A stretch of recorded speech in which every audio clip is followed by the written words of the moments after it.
Lorenzo is my third child. He's very giving and caring, take him to church. Typical boy. But about age 10, 11, he didn't mingle with a lot of friends. He always started to be by himself. So one day I came home from work and he came in and said, "Do you hear them? They're trying to come in and get me." So I went outside and I looked, I didn't see anyone.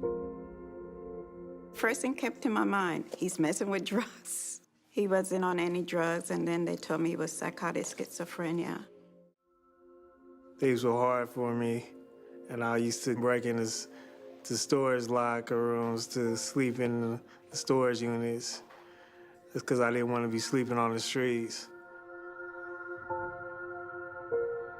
And it's plain uncaring to use state prisons and hospitals as the first resort instead of the last resort for people who could have better lives if only we stepped forward and did the right thing.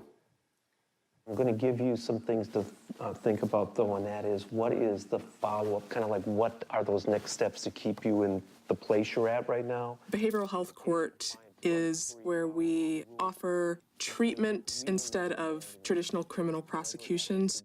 They will receive the treatment, which also comes with a host of services that they would find difficult to get out in the city: housing, education. The vast majority of people who go to prison or jail are getting out. And all of the studies show that if you provide mental health care and treatment to people, the rate of committing other crimes goes down dramatically. For 26 years, I've been praying for help for him. And then here came this program. They saw the real problem. And they helped me and my son, and now I have my son back. And I'm so grateful. Good evening. Thank you for having us here. I want to commend all of you for being here to learn about the issues of mass incarceration, but more than that, be part of the solution. I also want to acknowledge Lotorita Films for that film of our program.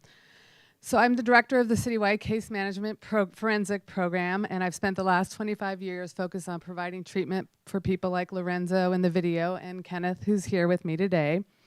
And we have to ask ourselves, how is it that we as a society can find it acceptable that 45% of prison inmates have severe mental illness? Here in San Francisco, there are more people with mental illness in our county jail than at General Hospital, yet we have reduced inpatient psychiatric beds from 88 to 19 in the last 4 years. Our program is a San Francisco Community Mental Health Program that works with 160 individuals with schizophrenia, bipolar disorder, major depression, co-occurring substance disorders, and trauma. We're the only mental health program where all the participants enter from jail or prison. We helped create San Francisco's Behavioral Health Court over 10 years ago, and we're the primary treatment provider for the court. We're a national model, reducing recidivism by 40% and new arrests for violence by 54%, which is remarkable considering all the participants have serious felonies and would be in prison if not for BHC. We're a team of clinical case managers, psychiatrists, nurses, peer specialists, employment specialists that restore lives that have been lost due to a confluence of poor public policies. On any given day, staff will be going into the jail to begin the treatment planning process, picking up participants at the jail door to make sure that they get to their housing safely, searching the streets of the Tenderloin when someone misses an appointment, placing a 5150 hold on someone who is suicidal, advocating with the hospitals to not discharge someone before they're ready, consoling and educating family members about a son or daughter's illness, seeking permanent housing and jobs, providing progress reports to BHC and supporting the individual in court, providing individual and group psychotherapy, finely tuning psychotropic medications, going to a memorial to honor the life of someone who's passed away. We're present long after someone exits the criminal justice system, and we're honored to do the work that we do. But the work can't stop here.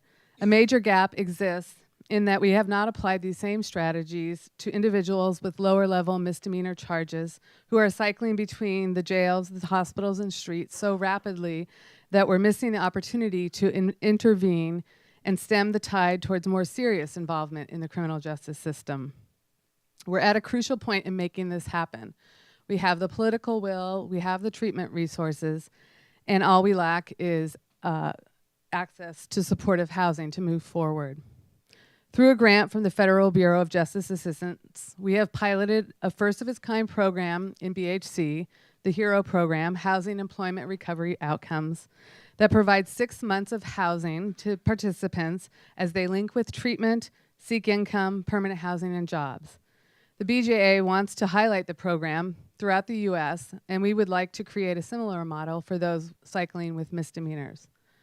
We're encouraged by your creative approach to solutions for society's big issue problems like this. To truly affect large-scale change, we will need more public-private partnerships that take a smart and invested approach, such as battery-powered.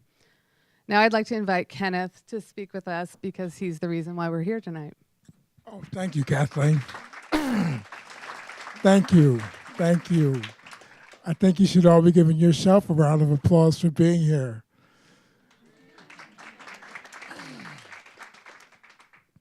Well, my personal story begins. I was born in Connecticut to what I would call a normal family. My mother in the medical profession, my father a lawyer, oldest of 5 children, and fortunate enough to graduate strongly in high school at a Yale program that led me to the University of California, and finished 4 years there. But in my sophomore year, while living in the International House, my counselor pulled me aside and said she wanted to get me a checkup at Colorado Hospital because I looked distraught. So I said, okay, I'll go there. And I went there for 2 weeks, and they said, I want you to take lithium 4 times a day. So I didn't know much about mental health. I really didn't know much about bipolar illness. They called it manic depression at that time.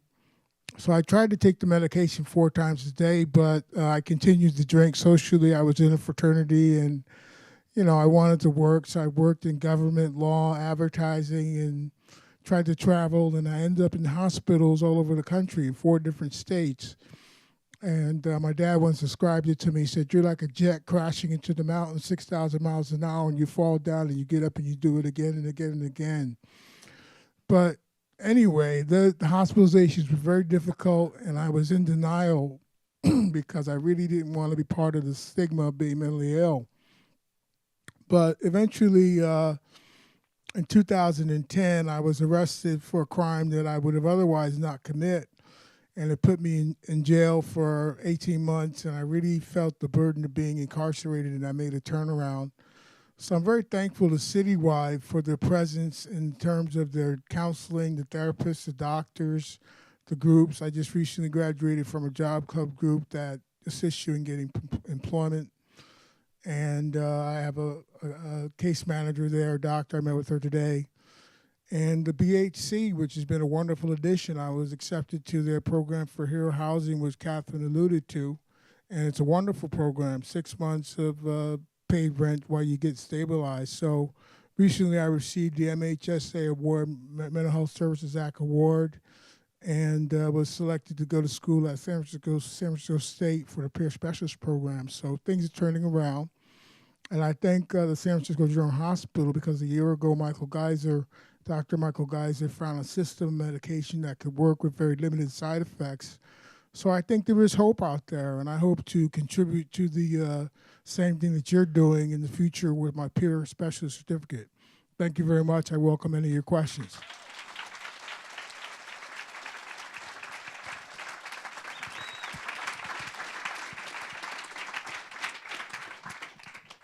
Thank you so much for sharing that inspiring story. I get to do the questions today because Jennifer, as you know from Experts Night, she spoke a bit about behavioral health courts, and this is an organization that she's very much affiliated with, I would say. Is that correct? And Kenneth Cooper is my client, and if you were here that night, he's also the person that I spoke about, the doctor. So.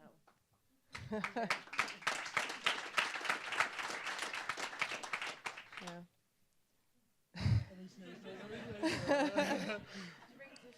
I just want to say that I was hospitalized so many times that I considered myself Dr. Cooper. And when I met Miss Johnson, I introduced myself as Dr. Cooper. And for over a year, she called me Dr. Cooper.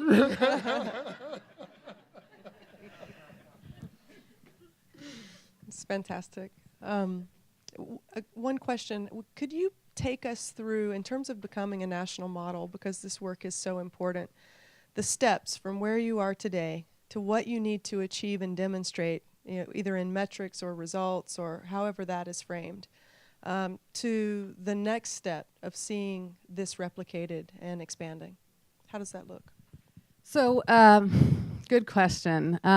We have a system, and it started. Jenny and I were both part of the starting the behavioral health court, and the system is to not have funding to begin with, to take the resources you have, come together, collaborate with all the participating stakeholders, and allocate resources to create something, which is what we did in Behavioral Health Court. We started with no funding.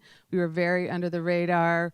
We wanted to do it right, and so we wanted to do it the way we knew best. And so we did that, and our idea was that if we created it and we had outcomes, then the money would come, which is what it did. And along with that, we have been kind of singled out throughout the nation as using best practices. That's what we've always tried to do every step of the way, is to continue to improve on what we're doing, do the research, find out what's working, what's not working, and continue to change that. And so we've done that with this model. What we're noticing is that there are gaps, and basically we want to point at every intercept that someone might come into contact with the criminal justice system and work to create programs, maybe with a different focus, but to have the same outcomes. So it's really about getting everybody on the same page, coming up with what works, being able to be flexible and change, and then get the word out and get the federal grants and the statewide grants, and go to other cities, have people come visit us who come to see what we're doing, and do research and provide outcomes. Great. At the scale you currently are or project to be over the next year, how many lives will you touch? So for this particular proposal, I believe that we could probably house 40 people. We're just asking for money for housing. We're not asking for money for treatment. We have all the other resources. But as everyone knows, in San Francisco, housing is a challenge. And it's not just here in San Francisco, it's everywhere. But we believe over the course of the grant, we could house 40 people through the 6-month period, to the point where they can be connected to longer term housing.